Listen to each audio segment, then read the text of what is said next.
Muy buenas noches. Para mí es un placer compartir en el día de hoy esta jornada académica en el cual vamos a iniciar el ciclo de infecciones tropicales en cuanto a las revisiones de temas. El tema de hoy es leptospirosis en pediatría. Mi nombre es Michael Muñoz, soy residente de primer año de la Universidad del SINUD, aquí en la ciudad de Montería.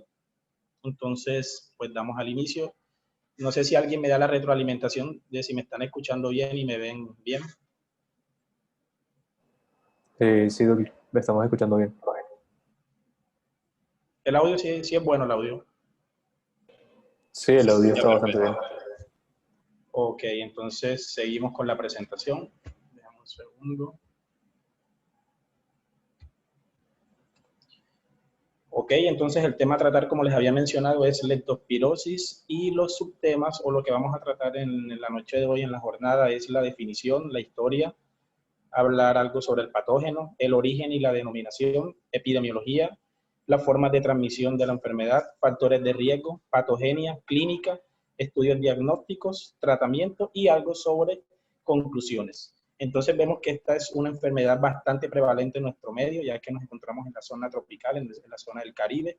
Esta es una patología que tiene alta incidencia, es endémica después de toda esta zona tropical. Se diagnostica poco a pesar de que es bastante prevalente y pues la bacteria pues de la que vamos a estar hablando tiene alta prevalencia y alta incidencia pues en nuestro medio. Y adicionalmente tenemos muchos factores de riesgo, más aún que estamos en inundaciones.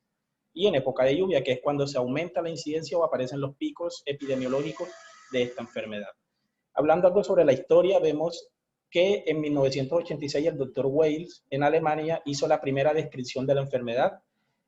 Básicamente eran pacientes con una fiebre interhemorrágica asociada a alteraciones de la conducta, manifestaciones renales, falla hepática, renal, pulmonar y alteración del estado de conciencia, como les había mencionado. Fueron 3 pacientes inicialmente. Posteriormente, en 1915, fue aislada pues el agente etiológico, la leptospira, en autopsias, donde inicialmente se le denominó espirocheta interhemorrágica. Ya en 1916 es donde se da la importancia de los roedores, de los roedores como hospedero definitivo o pues el hospedero de esta patología o pues de esta bacteria. Y en 1922 ya se describe lo que es la enfermedad de Weil asociada a ratas, que son las ratas café comunes que vemos en algunas viviendas, pues más que todo de esta zona. A lo largo del tiempo, a lo largo de su historia, es conocida como fiebre otoñal, fiebre del lodo, enfermedad de piqueteros, fiebre del pantano europeo, fiebre de la caña y enfermedad porcina. Entonces vemos que prácticamente tiene su nombre a medida que pasa el tiempo y en correspondencia con el lugar donde la estemos describiendo. Entonces, en cuanto al agente etiológico, vemos que esta es una bacteria gram negativa, es una espiroqueta. El nombre proviene del griego leptos, que significa delgado, y del latín spira, que es espiral, es flagelada, es móvil, tiene 2 flagelos, es una aerobia obligada, su longitud es de 6 a 20 microgramos con diámetro de 0.1, tiene extremos puntiagudos y uno es curvo, entonces esa es la característica del agente, que es en forma de gancho. Sobrevive a temperaturas de 28 a 30 grados a un pH de 7.2 a 7.6. La sobrevida en el medio ambiente es hasta de 43 días en cuanto a al reservorio, que ya eso lo vamos a ver más adelante de forma desglosada. En cuanto al origen y la denominación, vemos que pertenece al filo Spirochetaes de la clase Spirochetia y de la familia Leptospiraceae. Hay 3 géneros: Leptospira, Leptonema y Turnerella. De ellos, el más estudiado es la leptospira, donde hay 21 serotipos y hay algunos que son patógenos, otros patógenos intermedios y otros que no son patógenos para el hombre. Antes de 1980 habían 2 especies solamente, en donde la diferenciación era solamente fenotípica. Aquí tenemos la Leptospira interrogans y la Leptospira biflexa. Vemos que la interrogans es la que inicialmente, desde siempre, se ha visto la asociación con la enfermedad de Weil, que es la forma grave, más que todo reservorios en los mamíferos. Y la Leptospira biflexa, más que todo son especies saprófitas que viven en aguas frescas y suelos húmedos. No son patógenos pues para el hombre. Ya después de 1987, con la diferenciación del método por hibridación, es donde ya se dan todos los serotipos que encontramos, o las especies, que son 21, como les había mencionado, 9 son patógenos, 5 patógenos intermedios y 6 son saprófitas, que no causan ninguna enfermedad en el hombre. De ellos, la Leptospira meyeri incluye especies que son patógenos y no patógenos. Ya hablando sobre la clasificación, ellas se dividen en 3 grupos. El grupo 1 son las patógenas, donde estos que están resaltados aquí en rojo son los que más tienen importancia clínica y los que se han asociado a enfermedad grave, como el síndrome hemorrágico pulmonar y la enfermedad de Wells. Ya los otros, si bien se asocian a leptospirosis, no se asocia pues, a enfermedad grave, simplemente la infección pasa como asintomática o como una enfermedad leve. Hay más de 250 serotipos y esto tiene implicación para la creación de vacunas. Va a tener manifestaciones clínicas variables desde una manifestación asintomática muy leve o una enfermedad grave, como ya lo más grave, que es lo que causa la mortalidad, más que todo el síndrome hemorrágico pulmonar, que la mortalidad es cercana a un 50%. En el grupo 2 tenemos las patógenas intermedias, son estos grupos que vemos aquí a la izquierda, van a generar lo que es enfermedad leve, autolimitada y generalmente no tiene complicaciones fatales. Básicamente, ya cuando se desarrolla una complicación fatal teniendo alguno de estos serogrupos o pues de estas especies, es que el paciente tiene algún tipo de factor de riesgo o tiene su sistema inmunológico comprometido.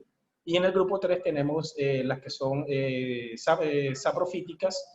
Estos son los grupos en la parte izquierda, para que los tengan en cuenta. Ellas viven libremente en el medio ambiente y no tienen implicaciones pues, en seres humanos ni se asocian a enfermedad.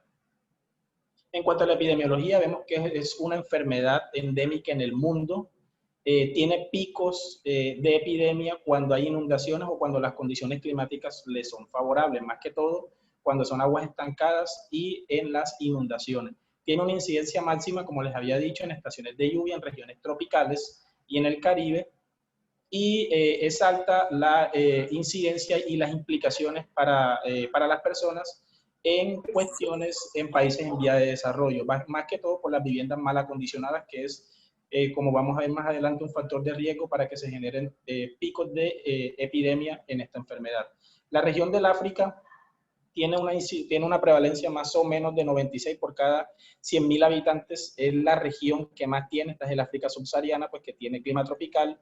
El Pacífico Occidental, un 66, América, es variable, generalmente 12.5 cada 100.000 habitantes, el Asia sudoriental 4.8 y Europa es bastante bajo, 0.5. Con respecto a cómo estamos los países americanos, de los 20 países que más tienen casos de leptospira, 12 son americanos. Entonces vemos la implicación que tiene esto y en la zona geográfica donde nos encontramos. La OMS nos dice en sus estudios pues, de incidencia y prevalencia sobre el grupo de estudio para vigilancia de leptospirosis, nos dice que más o menos hay 1 millón de casos anuales y de 50.000 a 60.000 muertes anuales se presentan secundarias a esta enfermedad. Vemos que el 48% de los casos y el 42% de las muertes, se presentan en personas de 20 a 49 años, aunque también es alta la proporción que afecta a los pacientes menores de 18 años. Esta gráfica es muy importante ya que nos permite ver los puntos. Entre más grandes, eso quiere decir los estudios, más que todo estudio de incidencia, de prevalencia y metaanálisis que estudian pues, las especies que se encuentran de leptospira. Vemos que los círculos más grandes son más de 5 estudios. Vemos que en Colombia hay un estudio solamente, que fue un metaanálisis en el 2012, que pues, básicamente recopiló todos los estudios de incidencia y prevalencia sobre la leptospira del 2000 al 2012, porque lo vamos a desglosar ahora. Y en cuanto al color, vemos que la zona roja, este es el Asia sudoriental, hay más o menos más de 100 casos por cada 100.000 habitantes, Colombia le corresponde el color naranjado, más o menos son de 20 a 25 cada 100.000 habitantes. Vemos que lo que más afecta es la zona tropical, pues que es esta banda que les resalté. Ya hablando, bueno, en Colombia se diagnosticó el primer caso de leptospira en 1996. Pues en 1995 hubo una epidemia urbana, más que todo en Barranquilla, que básicamente fue por una inundación. Esto generó pues 4 muertes, y el serogrupo que se aisló fue el histeromorrágico. Este es el estudio que les había mencionado. Es un metaanálisis pues que fue publicada en la revista de Salud Pública en el 2017, donde básicamente aquí les muestro lo que es Córdoba, donde el 18%, pues se hizo estudio de cero prevalencia con MAT y con anticuerpos IgM e IgG. Encontraron una prevalencia del 18% de la población indígena, 12.5% en la zona de lo que es el Urabá antioqueño, 67.9% en hombres, 41% de prevalencia en bovinos y 47.14% en perros. Entonces vemos que el agente etiológico se encuentra, que es bastante prevalente en nuestra población, y que asociado a eso tenemos las condiciones climáticas para que se generen todo este tipo o que se manifieste pues esta enfermedad. Vemos que si bien se diagnostica poco, es porque a veces hay bastante desconocimiento sobre esta enfermedad. Entonces hay que tener la sospecha diagnóstica, primero que todo, el antecedente epidemiológico que lo tenemos, y así hacer pues un diagnóstico precoz y un tratamiento adecuado, ya que esta enfermedad, si bien es fatal, el tratamiento es fácil y mejora mucho o disminuye mucho la probabilidad de morbilidad en el paciente. Vemos que de 2010 a 2017 se diagnosticaron 2020 casos anuales, más o menos, 40% fueron confirmados por laboratorio, y el 50% de los casos corresponde a estas localidades: Antioquia, Valle del Cauca, Tolima, Chocó y Bolívar. Entonces, estas localidades recogen el 50% de todos los casos de leptospirosis que se presentan en el país. El 63% de los casos en 2016 fueron casos sospechosos. Ya hablando sobre Córdoba, más que todo, pues estudios del 2000 al 2012, aquí se recopilan, fueron 4 estudios en el rango de tiempo antes mencionado. En el 2005 fue una prevalencia de 13.1%, básicamente fue con ELISA en humanos. En el 2011, 47% de prevalencia, y estos son los serogrupos implicados. Más que todo el interhemorrágica, que está en perros. Betancur en el 2012, 41% de positividad utilizando microaglutinación en vacunos, y en el 2010, 12% de prevalencia en perros. Entonces vemos que tenemos alta carga de la prevalencia sobre pues, el agente etiológico.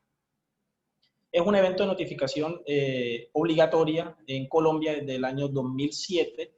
En estas, pues esto es de la semana epidemiológica 36 del presente año. Vemos 3 columnas: departamento, el acumulado esperado de los casos de leptospira, y el acumulado, ya las zonas o los colores amarillos es cuando se sobrepasa el acumulado esperado. Entonces vemos que los departamentos hay un pico de incidencia, tenemos lo que es el Cauca, resaltamos a Guainía, Huila, Risaralda, Sucre y el Valle. En cuanto al método de transmisión, vemos que los roedores, más que todo las ratas cafés, son portadores asintomáticos, son portadores crónicos, es el hospedero definitivo. Básicamente son portadores crónicos porque la bacteria se queda viviendo en lo que son las células en el borde del cepillo de los túbulos renales proximales. Ellos tienen el serogrupo que tiene más implicaciones en la afectación humana, como es el interrogans, y en los ratones está el Astoni. Ambos son del grupo 1, del grupo de los patógenos. Hay portadores crónicos que, si bien no generan, que si no son asintomáticos, pueden generar enfermedad leve, y esto tiene implicaciones en cuanto a la disminución en cuanto a las medidas de salud pública para combatir esta enfermedad. Aquí tenemos lo que son los ganados, el cerdo, el perro, y vemos los serogrupos implicados. El interrogant también aparece aquí en los portadores crónicos con enfermedad leve. Y los perros accidentales, como son los humanos, generamos un 90% de enfermedad leve o asintomática, 10% de enfermedad severa.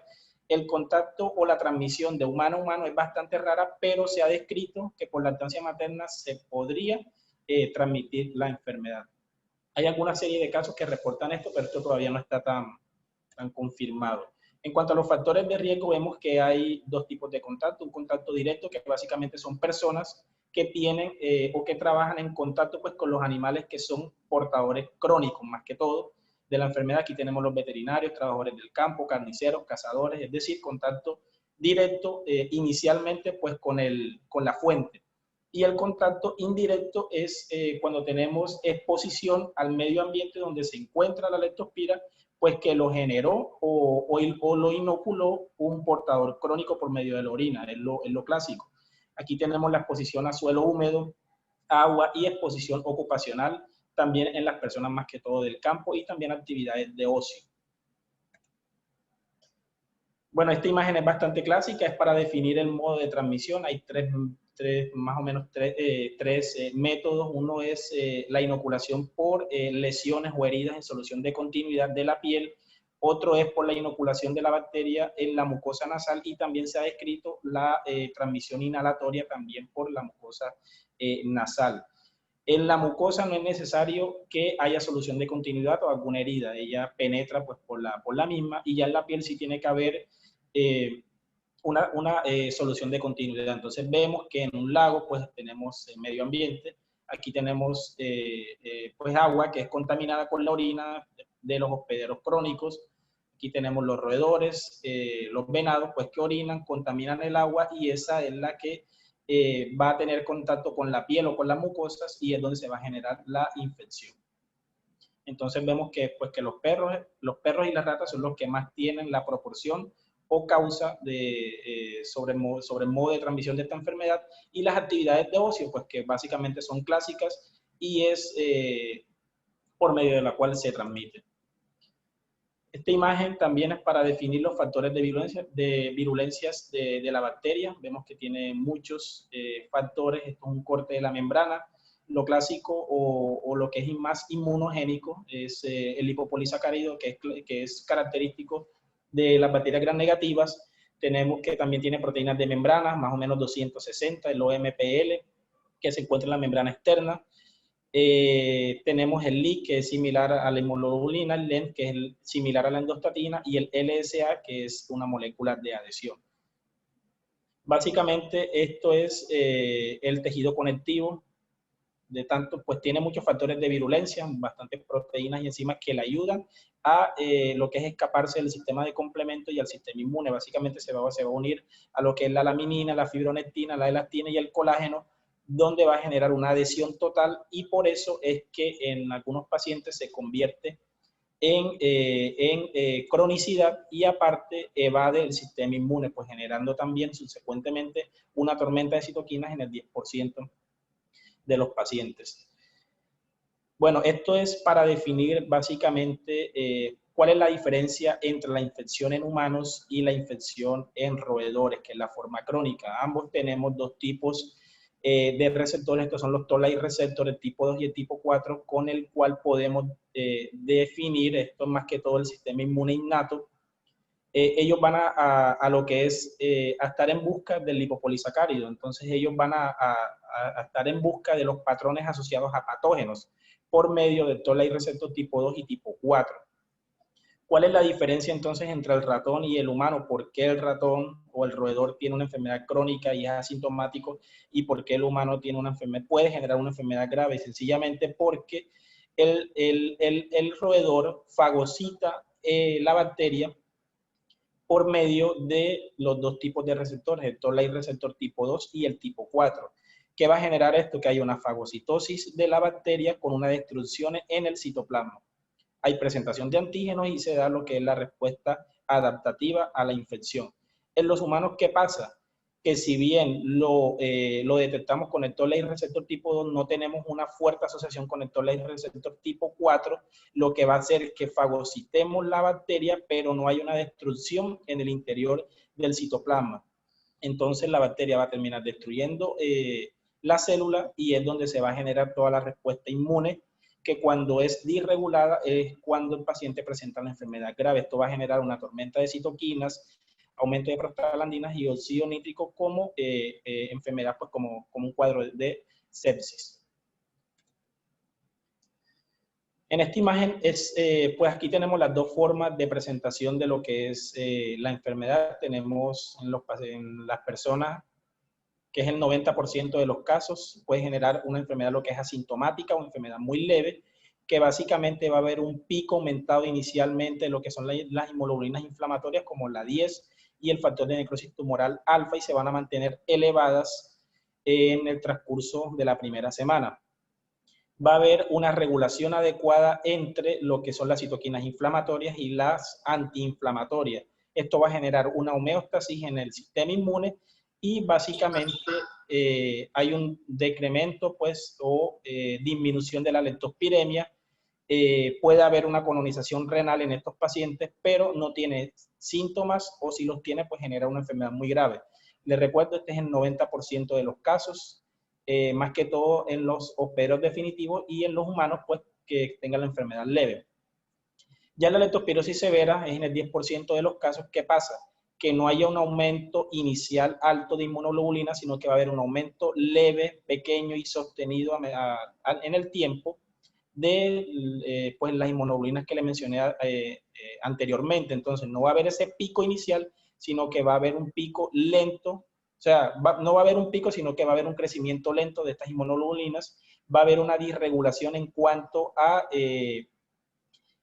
la producción de citoquinas. Se va a generar una tormenta de citoquinas, y esto es lo que va a generar que haya un incremento de la leptospiremia con signos de falla multiorgánica o afectación renal, pulmonar y hepática, que es lo clásico.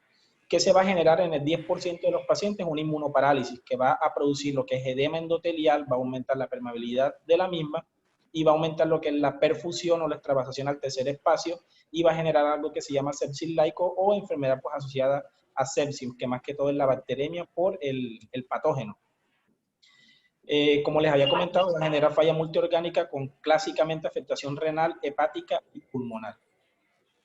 Y el síndrome hemorrágico pulmonar severo, pues es lo más grave que se nos puede presentar en los pacientes, que básicamente cuando se eleva mucho, y esto puede servir como marcador de predictor de que se presenta la enfermedad, es la elevación de la interleuquina 6, 8 y 10. Esto es para compararla, las tres enfermedades histohemorrágicas más clásicas. Vemos que todas ellas tres, si bien tienen mecanismos fisiopatológicos diferentes, las tres van a afectar lo que es la membrana endotelial, y es lo que va a generar las extravasaciones del plasma y la subsecuente tormenta de citoquinas en ambas.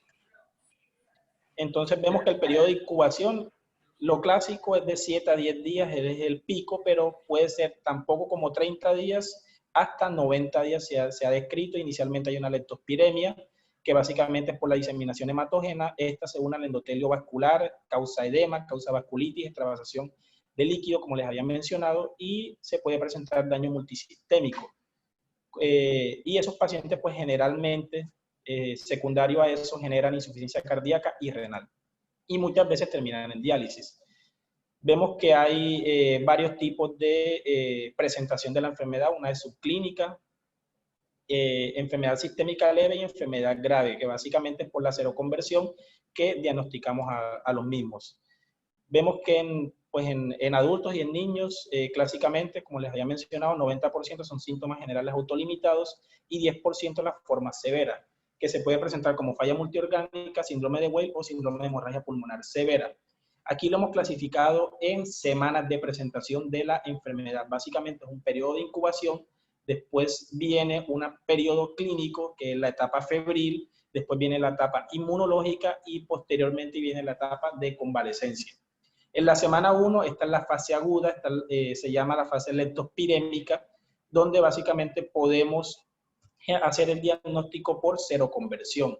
Podemos cultivar la bacteria en sangre solamente, y al final de la primera semana la podemos hacer en líquido cefalorraquídeo. Los títulos de anticuerpos, si bien se van a aumentar, no van a ser tan altos en esta etapa, en la semana 1.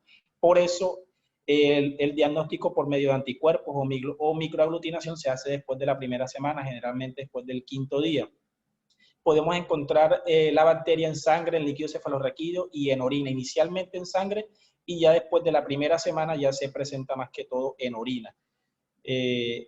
También algo característico de esta semana 1 pues son los síntomas: fiebre, que es intermitente, cefalea, mialgia, más que todo en muslos, en pantorrilla, y algo característico es la congestión conjuntival y sangrado conjuntival también, que se ve que es característico de esta enfermedad. Ya en la semana 2 y 3 es donde empieza por la semana de convalecencia y le da continuación, pues después de la semana 1 viene un periodo que es afebril o periodo asintomático, que son más o menos 3 días, y eso le da el inicio a lo que es la fase de convalecencia. En algunos pacientes puede presentarse otra vez picos febriles intermitentes. Aquí en esta parte, pues lo que les había comentado de las leptospiras presentes en sangre, líquido cefalorraquídeo y en orina, ya los anticuerpos se empiezan a elevar después de la semana 1 y en el inicio de la semana 2, en lo que es la fase de convalecencia. La respuesta normal es que los anticuerpos estén elevados, pero puede haber una respuesta anamnésica, que son pues que los anticuerpos no llegan a los niveles protectores en caso de esta enfermedad. En cuanto a la semana 2, pues aquí les presento los síntomas. Hay un aumento de la cefalea, se puede presentar meningitis aséptica, que generalmente dura 2 a 3 semanas, si se ha visto la asociación o que esta es la causa de la cefalea constante que tienen estos pacientes. Se presenta también la inyección conjuntival, mialgia, puede haber un exantema que es inespecífico, puede ser desde macular, un rash macular, hasta purpúrico en los pacientes, según el nivel de coagulopatía que se tenga. Algo clásico también es la hepatomegalia, se puede presentar colecititis acalculosa y pancreatitis, que esa es la causa del dolor abdominal, de las náuseas y los vómitos que se presentan en los pacientes. Y también puede asociarse lo que es la nefritis intersticial, eso lo podemos evidenciar en un parcial de orina con piuria, hematuria y proteinuria.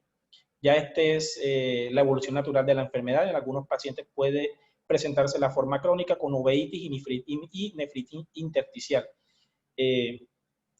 Bueno, siguiendo ya con la enfermedad grave, vemos que la enfermedad de Weill se caracteriza por ictericia, es decir, daño hepático, falla renal, hemorragia, alteraciones del estado mental, que es el factor predictivo de muerte más importante que tiene la leptospirosis, y más que todo ya cuando se presenta la enfermedad grave. La mortalidad del 5 al 10%, y el síndrome hemorrágico pulmonar tiene una mortalidad de un 50%, se puede presentar con o sin ictericia, pero lo clásico es que también tenga ictericia y afectación del estado mental. Entonces vemos que a nivel hepático, como les había mencionado, se presenta hepatomegalia, ictericia, aumento de las transaminasas, pero es una transaminitis, no las eleva tanto. Hay una lesión hepatocelular, pero no hay necrosis, eso lo diferencia también de las hepatitis. A nivel renal hay una falla renal con necrosis tubular, más que todo el borde del cepillo es el que afecta. Esta disfunción renal es reversible, algunos pacientes pueden generar o pueden necesitar diálisis, pero generalmente recuperan su estado basal en cuestión de semanas, el BUN se eleva. Algo que hay que tener en cuenta también son las alteraciones hidroelectrolíticas, más que todo la hipocalemia, que es característico también, y la hiponatremia. La disfunción cardíaca es rara, se puede presentar arritmias no específicas, más que todo en la primera semana.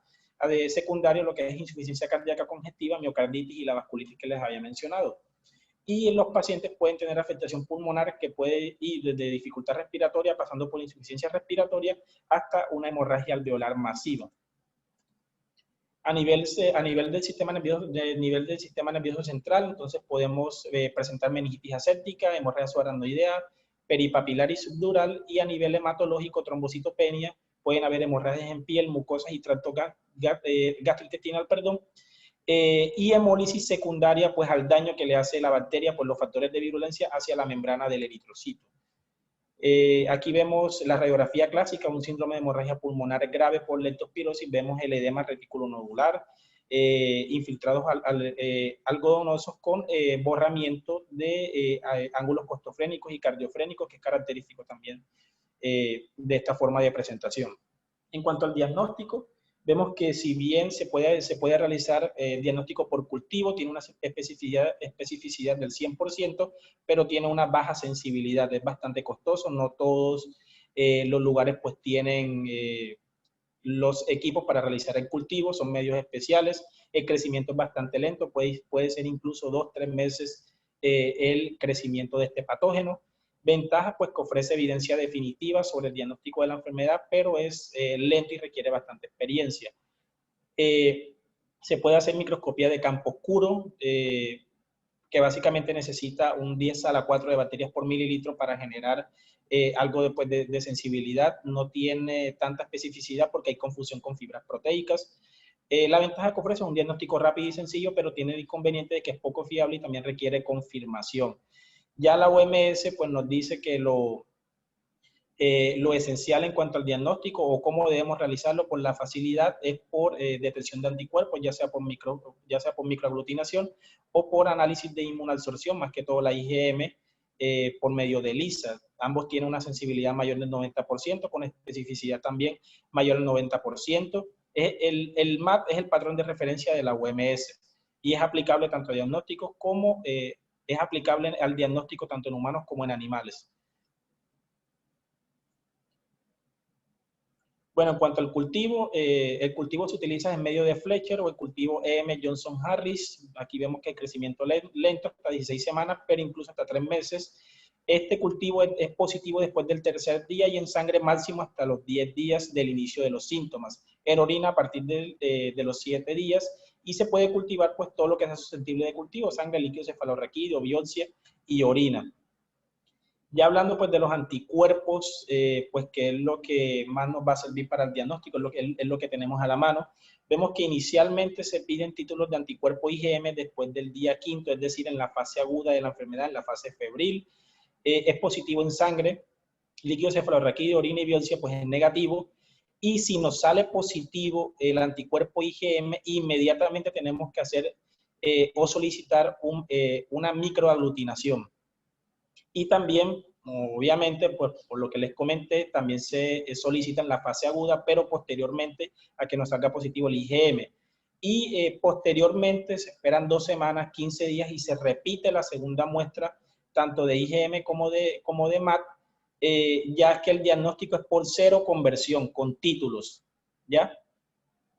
También podemos solicitar lo que es la PCR para aislamiento en sí, pues, o la detección de partículas proteicas de la bacteria, se pide después del tercer día y puede ser susceptible en sangre, líquido cefalorraquídeo, orina y biopsia. Los títulos mayor a 1 en 1600 pues nos indica una infección reciente, el aumento de 4 veces es confirmatorio, es decir, como les había mencionado, el diagnóstico se hace por cero conversión y los títulos mayor a 1 en 400 es confirmatorio en casos fatales en los pacientes en la cual no sea posible realizar una segunda muestra 15 días después en la fase de convalecencia. Aquí observamos el agente etiológico, la leptospira por micrografía electrónica y por microscopía de campo oscuro. Vemos que un caso sospechoso es una fiebre mayor a 38 grados centígrados en las últimas 3 semanas con 2 o más de los siguientes síntomas. Aquí tenemos cefalea, mialgia, conjuntivitis, artralgia, vómitos, diarrea, dolor de espalda, escalofríos, dolor retroocular, que no es característico, y el rash. Vemos que se parece muchísimo pues, a muchas patologías, infecciones virales que tenemos en nuestro medio. Entonces, adicionalmente, tenemos que tener compromiso de uno o más órganos para que incluya como caso sospechoso.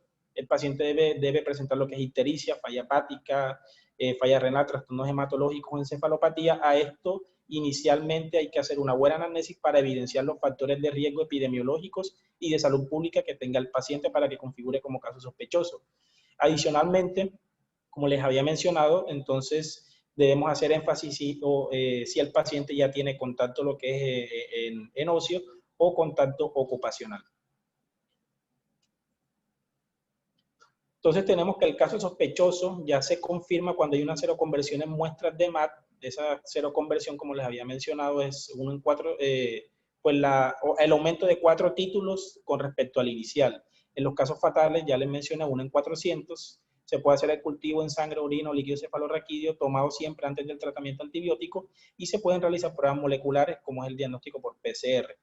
Entonces, ya para que quede de una forma más clara, si el IgM sale positivo, tomamos un MAT, una microaglutinación y a los 15 días tomamos la segunda muestra.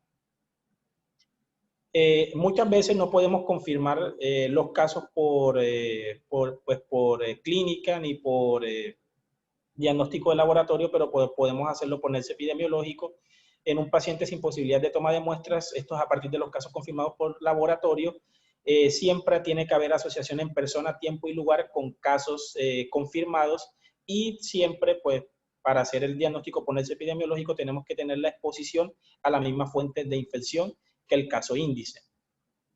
Vemos que la infección leve a moderada se trata con doxiciclina, 2 miligramos por kilo día o 4 miligramos por kilo dosis, máximo 200 miligramos día.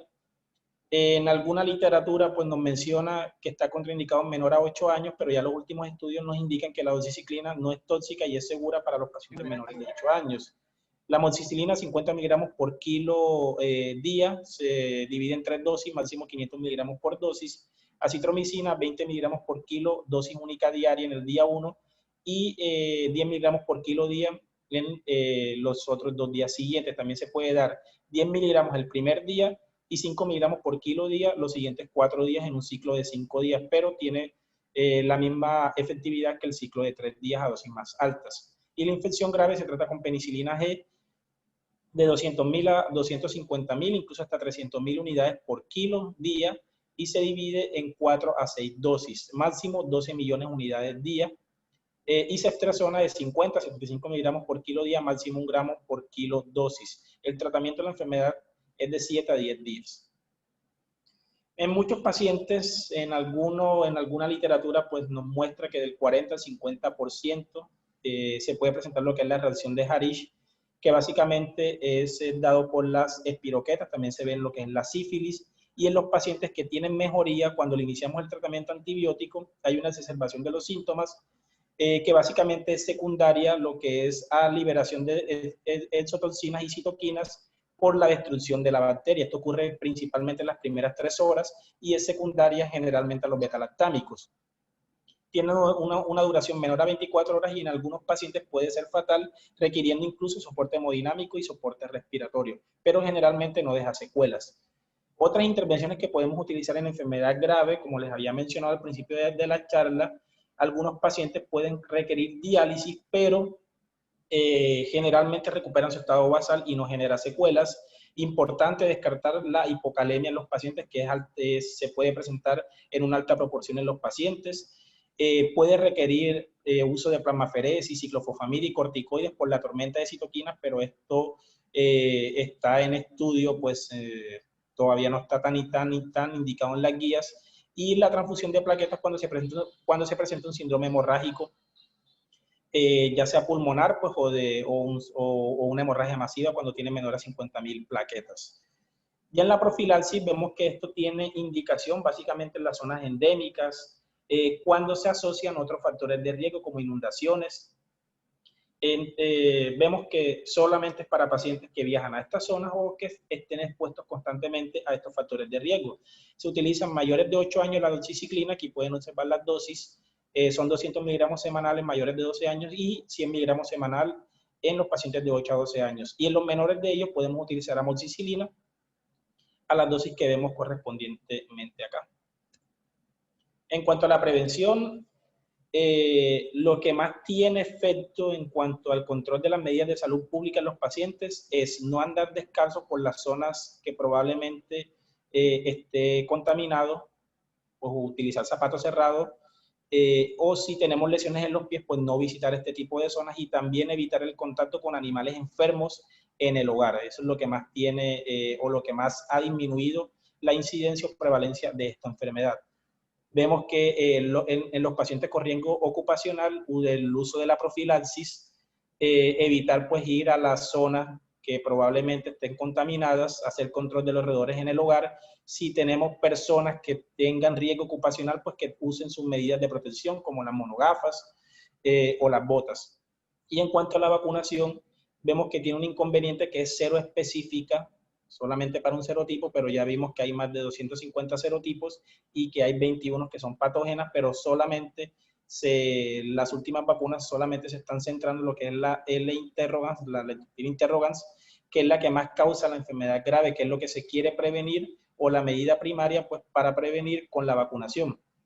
Esto no genera inmunidad de por vida, el efecto es de 6 meses a 7 años. En Estados Unidos se vacuna básicamente a los animales, más que todos los vacunos, los perros.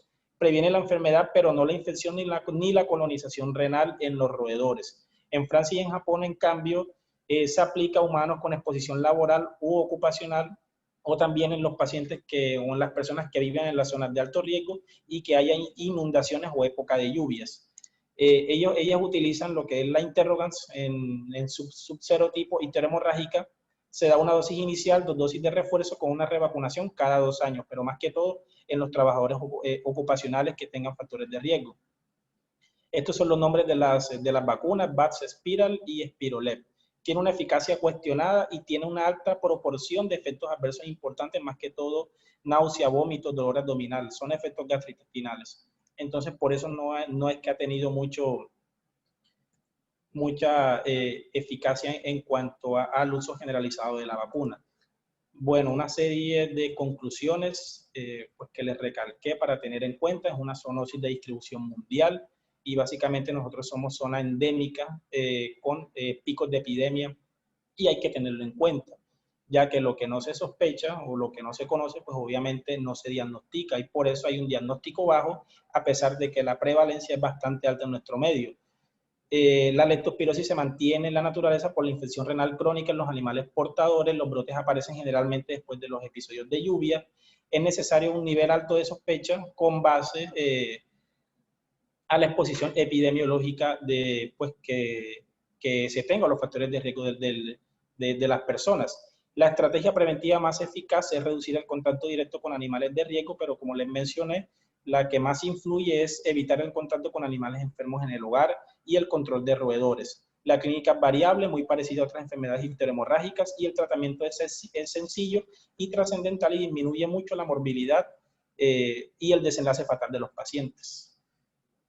Bueno, muchísimas gracias.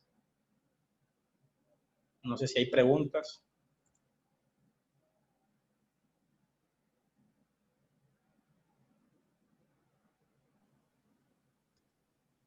Michael,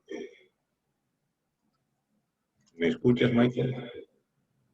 Sí, señor, se escucha bien. Bueno, será lo primero felicitarlos por esta clase de eventos de educación continua en pediatría. Creo que no solo esto enaltece el programa de la especialidad que ustedes llevan, sino que les da una visibilidad que hoy es mucho más fácil de obtener a través de la virtualidad. Creo que existe una exposición clara, ágil, dinámica, muy actualizada. Solamente quisiera yo precisar algunos detalles que me parecen de mucho interés. Ustedes saben que hoy en día el mascotismo tiene un lugar en la vida de los hogares, en la vida de muchos niños. Se genera un apego, una dependencia hacia este tipo de transferencia afectiva. Y está muy claro que uno de los factores de riesgo para desarrollar leptospirosis leve o grave es la presencia de animales domésticos cercanos a los seres humanos, particularmente a los niños. Es el tema que más nos interesa.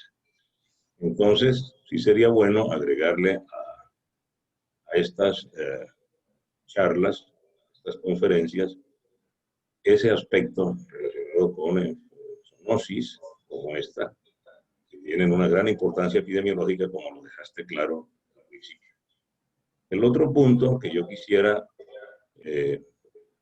tocar tiene que ver con el tema de los títulos diagnósticos. Daría la impresión, por el énfasis de la diapositiva, de que solamente aquellos que mueren, si tienen un título mayor de 1 en 400 por prueba de MAT, pues es lo que deberíamos encontrar en un paciente que tiene un destino fatal. Pero no, el paciente puede sobrevivir aún con títulos de esta naturaleza. En este caso, lo que nosotros debemos tener en cuenta es que un solo título de 1 en 400 o más es diagnóstico para un paciente, cualquiera sea su pronóstico. Eso creo que es importante tenerlo en cuenta. Del mismo modo que un título menor, por ejemplo, de 1 en 100 o más, en un paciente que ha sido previamente seronegativo, también nos permite hacer el diagnóstico. Entonces tenemos dos situaciones que se nos pueden presentar en la práctica y que hay que tener en cuenta. Un paciente como aquel que tuvimos en el servicio de pediatría, que fue seronegativo inicialmente, altamente sospechoso de una leptospirosis grave, si ese paciente hubiera tenido a la semana siguiente o a los 10 días un título de 1 en 100, era diagnóstico. Ahora bien, si encontramos algún paciente con el cuadro clínico sospechoso de leptospirosis y un título igual o mayor a 1 por 400, pues ese solo título hace diagnóstico y no hay que esperar a la cuadruplicación de los anticuerpos en el lapso que tú anotaste. Esos dos detalles solamente quería, Michael, nuevamente con una felicitación para ustedes, particularmente para ti que fuiste hoy el expositor. Dejo entonces ahora el espacio para que tus compañeros, colegas y amigos te hagan las preguntas que bien tengan ellos. Muchas gracias. Ok, doctor, muchísimas gracias. No sé, Juan Esteban, si seleccionamos una o dos preguntas Sí, por aquí el tema del tiempo. Hay dos preguntas para responderlas rápidamente. Una de César Steven Torres. Buenas noches, indicaciones de hospitalización en leptospirosis. Pues básicamente, obviamente tenemos que realizar el diagnóstico con base al también ya la sintomatología que les mencioné y al nexo epidemiológico o el contacto con factores de riesgo que tenga el paciente. ¿Ya? Entonces, siendo un paciente, tenemos que tener en cuenta que la mayoría de los pacientes tienen una enfermedad muy leve, fiebre, cefalea, artralgia, mialgia, pero cuando ya haya una afectación, lo que es hepática, renal, paciente con dificultad respiratoria, pacientes con signos de sepsis, más que todo, es cuando ya tiene o pues debería tener pues los criterios de hospitalización en los pacientes. Obviamente hay que tener en cuenta los factores de riesgo adicionales que tenga el paciente. Si es un paciente desnutrido, si es un paciente con alguna enfermedad crónica, incapacitante, pues eso nos aumenta ya la proporciona la posibilidad de que el paciente amerite estar hospitalizado, pero básicamente si es un paciente sin factores de riesgo adicionales y si es un paciente, básicamente es cuando tenga afectación hepática y renal, más que todo si tenemos un paciente que era previamente sano y que no tenga factores de riesgo adicional. Listo. Otra pregunta. ¿Es el nexo epidemiológico aislado suficiente para iniciar tratamiento? Pues si tenemos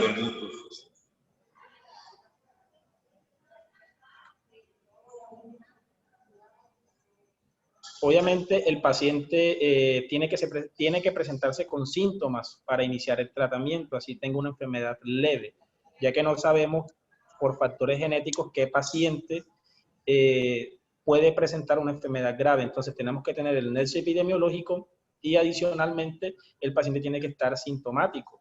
Si tiene el nexo epidemiológico, pero bueno, igual, si estamos en una zona altamente prevalente, y que tenga contacto en el mismo lugar que un paciente que ya sea confirmado, ya sea por clínica o por laboratorio, pues podemos iniciar el tratamiento en ese tipo de pacientes. Si estamos en una zona endémica con alta incidencia, que estemos en época de lluvia y que sea en la misma fuente del paciente índice o el paciente que generó pues el diagnóstico. Si no, pues solo pacientes que sean sintomáticos. Bueno, damos por finalizada la charla el día de hoy. Muy agradecidos con todos los asistentes, de verdad estamos muy contentos y pues estaremos avisándoles por todas las plataformas en representación de la Universidad del Sinú y de todo este equipo de pediatría de las próximas revisiones que haremos a medida que vaya pasando el tiempo. Muchas gracias y buenas noches para todos. Hasta luego, muchísimas gracias.